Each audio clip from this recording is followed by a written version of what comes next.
We are in an important time frame on the planet. We could call this a great awakening in consciousness, which is helping the planet transition from darkness to light. This planet has been a dark planet for some thousands of years now.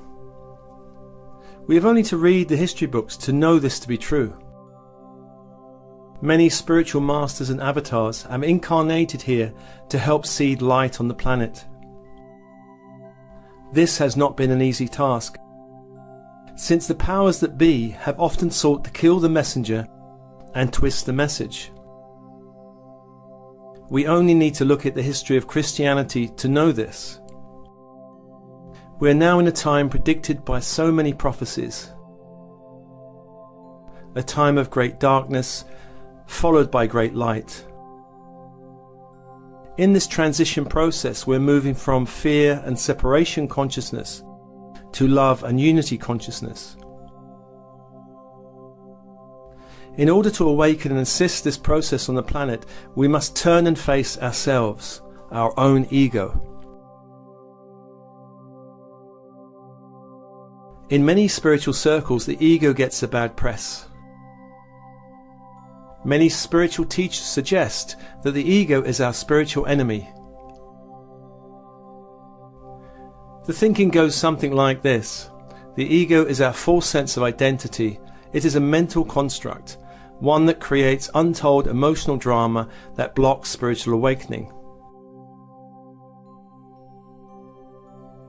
Now, there may be some truth in this, but the usual suggested solution to attack or kill the ego, or try and cast it as something bad or demonic or evil, is not really helpful.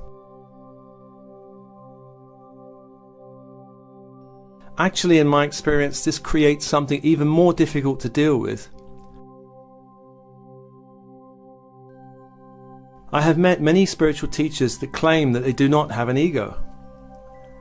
Such teachers tend to create chaos and mayhem in their wake, all the while berating the ego of their students and ignoring their own ego in the various dramas they create. Over the years, many spiritual teachers have toppled off of their lofty pedestals. A challenge in this area is around the term enlightenment used by many teachers. There are many that claim or allude to such a status. I tend to be very wary of anyone making such claims. As we know, there is no agreed standard on enlightenment. As a generalized term, it's useful, for it indicates an individual who is open to more light within all layers of their being, all layers of their personality. Light in the physical body, light in the etheric, energetic body, light in the emotional body, light in the mental body, and an awakening of the spiritual bodies. The more an individual on the path of ascension opens their being to light, the more their higher nature, the higher self, becomes the captain of their ship. This is a great blessing, since we may feel more guided in our earth walk, more aligned with synchronicities. We may feel ourselves to be more in the flow. This is not possible when our ego is in charge of our decisions and actions, of course. Transforming the ego is an essential aspect of the ascension process. In this process, we need great honesty and compassion. We do not need to attack or berate the ego. There is an approach that's more loving and produces better long-term results. This approach I call ego awareness to ego transformation.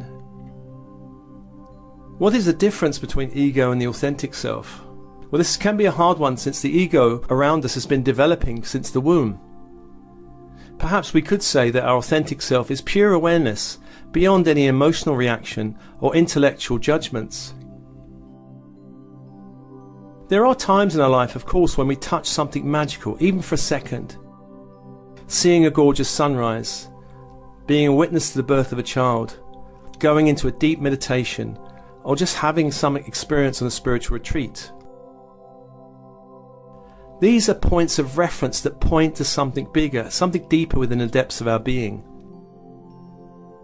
Such experiences are signposts to a deeper experience existing beyond all our earthly coping mechanisms. The ego is not a fixed something. It's not a specific thing. It's made up of many different energies and beliefs that we acquire over our lifetime. The ego develops to help us cope in an uncertain world, and in the 3D world, we need an ego to survive. We are born in this world helpless, vulnerable, dependent on others for our survival. Perhaps we begin to associate our mother's voice with comfort or safety. It seems at the beginning there is no separation between us and Mother. Mother is our universe. Gradually, as we grow up, we realize there's something beyond Mother. We make new associations. Some of them light, some of them dark. Perhaps we fear the dark, being left alone in the dark. Perhaps we have a feeling of safety and happiness when we're fed or when we're asleep in our cot. Through all these associations, we slowly evolve a concept of I and other. The older we get, the more complex these associations become. We call these associations energy belief groupings or subpersonalities. The ego is not one fixed thing. The ego is fluid, made up of energy belief associations or subpersonalities. These subpersonalities hold very different perspectives on life and on what we need to cope or thrive.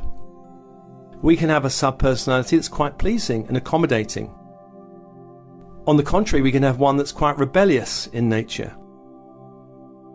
We may have one part that feels very ambitious, wanting to make our mark in the world, where another part can be very chilled out and not really worried about that.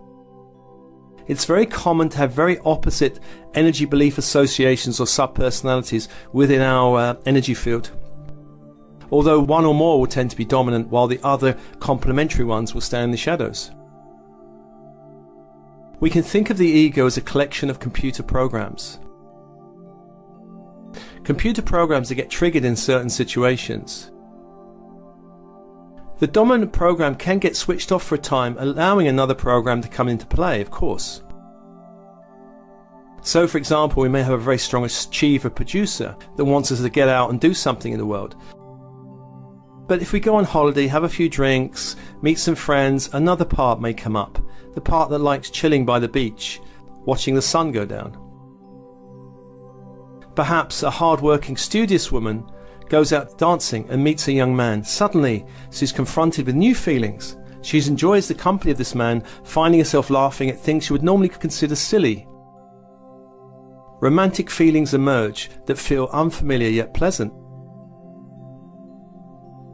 There are many more examples of how our dominant personality is put to sleep to allow something else to arise.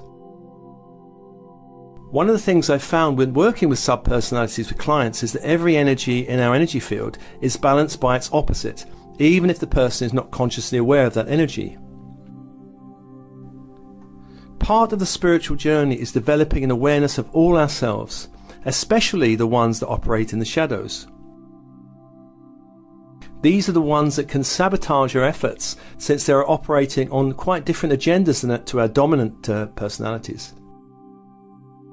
Another reason to develop awareness of all our subpersonalities is the moment we step on a spiritual path and embrace more light.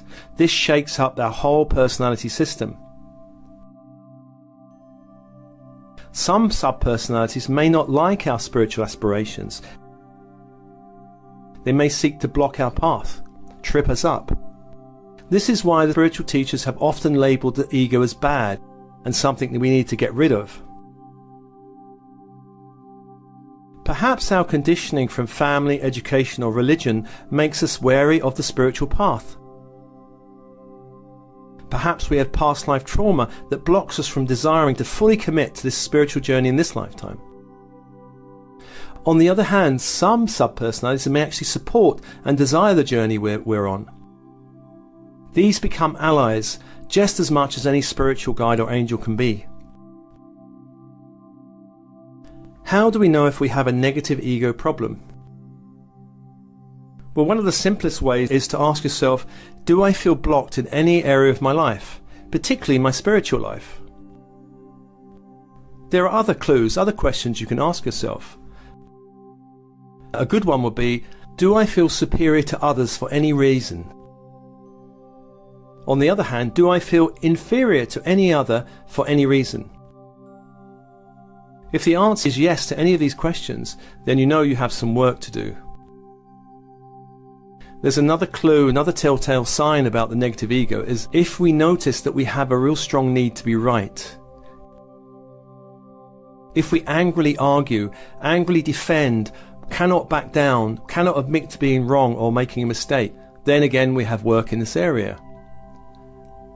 If we compare ourselves to another, if we believe someone is more intelligent, beautiful or successful, then we have work to do. If we play the blame game, then again we have work to do. So what about ego awareness to ego transformation? In spiritual coaching sessions, I've encountered many subpersonalities in clients that often oppose their journey or their stated goals. This is very common and something that needs to be met if the journey is to continue with any meaningful momentum. Some subpersonalities, for example, can block our chakras from fully opening, a common one being the throat, the expression center, and the third eye, our vision center. A very common experience or reason for blocking is when an energy inside us remembers some past life experience. All we need to do is think about Spanish Inquisition and we'll get the idea why some parts of us may feel the need to block our path in case of something awful happening again. Another issue, very common, is subpersonalities that work against each other or do not work in harmony. I had a client who had a lifelong problem because of this issue. One part of her was an overgenerous hippie that welcomed everyone to stay in her home.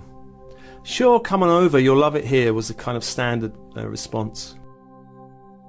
That was all very well, but she had another part, which we could call her clean-up manager, who would come in a few days afterwards saying, "What are you doing? You do not know these people. Where are your boundaries?"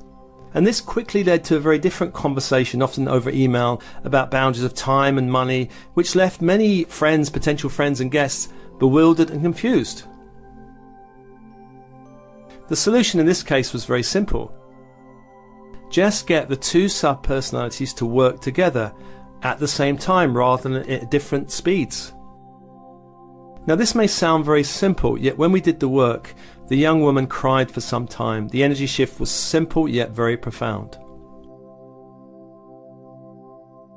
In working with clients, I found that blocking sub-personalities really want to help us. It's just that they do not always know how to help. Perhaps the sub-personality developed a strategy at a young age that no longer really works in their adult years. You only have to think about people who have tantrums, for example. It may work as a 5-year-old, but not as a 35-year-old. These energies want to help, they just need to know a better way. Once a sub-personality is shown a better way to channel that energy, they usually adopt that strategy. It's very common for clients to have a desire for something to happen and an equal and opposite desire at the same time for something else to happen. Now this could be like driving a car where one person is pulling the steering wheel one way and another in the passenger seat is pulling the steering wheel the other way. Not only does this waste an incredible amount of psychic energy, it also puts an unnecessary strain on the person's physical health. Working with sub-personalities and getting them to work in harmony with each other helps to neutralize any resistance or unconscious sabotage going on inside a person. I've noticed over the years that some sub-personalities are so worn out doing what they're doing that they really need to be sent to convalescence. This is a simple process with the help of a person's higher self and guides. There are temples of light to help with this work. The aim of this work is to help untangle unnecessary blocks in a client's energy field. It also makes the whole family of selves feel safe and a strong container to enable more light to be held in the energy bodies, thus facilitating the spiritual path and forward momentum. If you want more information on this work, just drop me a line through my website. Many blessings, much love.